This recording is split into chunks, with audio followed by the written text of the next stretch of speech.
একটা 300 টাকার স্লিপার্স কেনার জন্য বন্ধুর কাছ থেকে আমি 500 টাকার পার্টি নিয়েছিলাম। চলো তাহলে ভিডিওটা শুরু থেকে শুরু করা যাক। সব ছেলেদের জীবনে এমন একটা বন্ধু থেকেই থাকে, সারাদিন তোমরা দুজন যাই করো না কেন, সন্ধ্যার সময় একসঙ্গে আড্ডা দিতে না বেরোলে ভালোই লাগে না। আর আজকে সৈকত বলছিল ওর স্লিপার্স কিনতে হবে। এরপর আমরা চলে গেছিলাম একটা স্টোরে, আর ওইখান থেকে দেখে শুনে দুটো স্লিপার্স কিনেছিল। বন্ধুত্বের একটাই নিয়ম, নতুন যাই কিছু কিনুক না কেন খাওয়াতে তো হবেই। এরপরে স্লিপার্স কেনার পার্টি নিতে ওকে টেনে হেঁচড়ে আমরা চলে গেছিলাম একটা ক্যাফেতে। এবার সমস্যা হচ্ছে খাবোটা কি। পছন্দ তো অনেক কিছুই আছে, তবে বন্ধুর টাকা যেমন খাচ্ছে একটু দামিও ভালো কিছু খাওয়া যাক।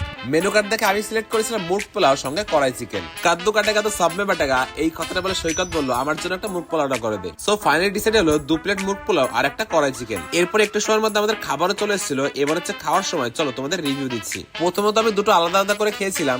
সিঙ্গেল পোলাওটা খেতে আমার ততটা ভালো লাগেনি, বাট চিকেনের পরিমাণ অনেকটা বেশি ছিল। কিন্তু পোলাওর সঙ্গে কড়াই চিকেনের কম্বিনেশনটা জাস্ট অসাধারণ লাগছিল, এক কথা যাকে বলে টপ নচ। আর তুমি টাকা তোমার সেই বন্ধুকে যার কাছ থেকে তুমি পাঠিয়ে নিতে চাও।